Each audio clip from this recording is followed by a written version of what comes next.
All right, guys, I know everybody's getting a little stir crazy. Wanted to get some things in your hands and just some ideas that you can be working on at home in preparation for the season.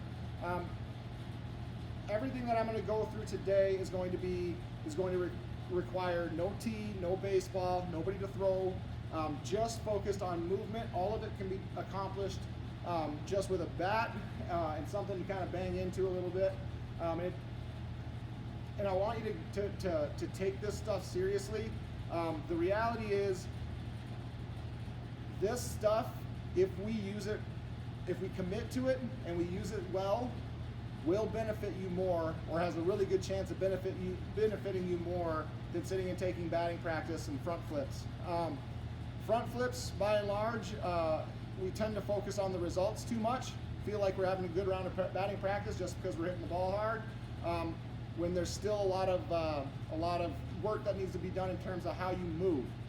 Okay, so and we know this, but the work that we do in an environment that's so dissimilar from actual batting, from actual hitting on the field, tends to not transfer very well at all. So what I mean by that is, if I'm taking front flips from 15 feet away, that's nothing like what's going to happen in a game. So we want to practice movement first, and it's a lot of times it's easiest to work on the movement without the distraction of the baseball. So we want to stay centrally focused 100%. For you pitchers out there, older guys, that when we talk about over the rubber or over the plate, for us it's it's in the batter's box or on the field. Okay, and for right now we're staying in the batter's box and we're just focusing on how we move. All right. So we're going to do a series of drills. Drill 1 is just a Griffey drill, okay?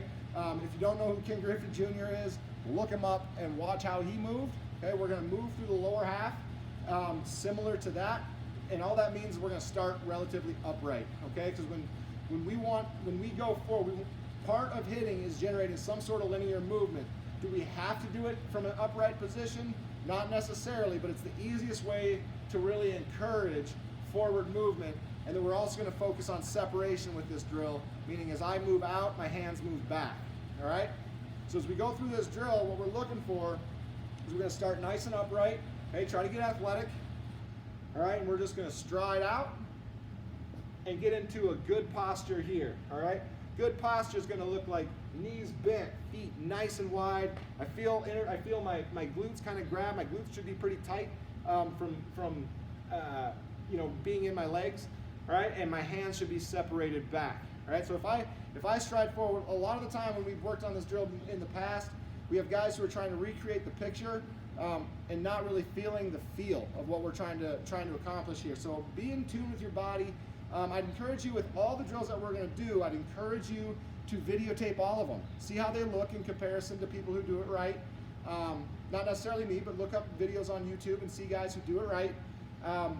But we're going to exaggerate, for our purposes, I want to exaggerate space between the feet, because it's a lot easier to get down into your legs and into your glutes with room between your feet. So if I do this and I stride out, when I get to this position, the bat, there should be a good 6 inches of room between both ends of the bat and my feet. I want to be nice and wide with this.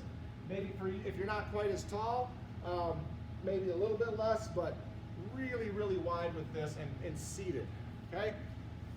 Once we get to that point, I want you to make sure and check, okay, if my hands haven't separated and I'm in this position still, we are not in a good position to launch, right? What will happen most of the time from here is we'll push with our hands and our legs and kind of throw this way. That's not what we're trying to do. From this position, we want to be able to rotate in place, okay? And that's going to require firming up of this front knee, front hip, which will be the next drill, but it's also going to require separation. If I do that from here, it's going to be really difficult to make that happen. We want to make sure that our hands are fully separated back, we're in our legs, foot should be at a 45 on the front side, and I can feel my glutes, and I'm in this position ready to go. Hips are back, my chest is down to some degree. From this angle, it's going to look here. Okay? Good hip hinge, good knee bend into my legs. Okay? So that's drill 1, call those Griffies. We can do any of these drills, we should be able to do 25 to 50 times. Need to be able to do them with focus, and it has to matter. If you lose focus, shut it down and come back to it. But look, the reality is, guys, some guys, when I say 25 to 50, Some guys are going to do 25, some guys are going to do 50. You decide which one you want to be.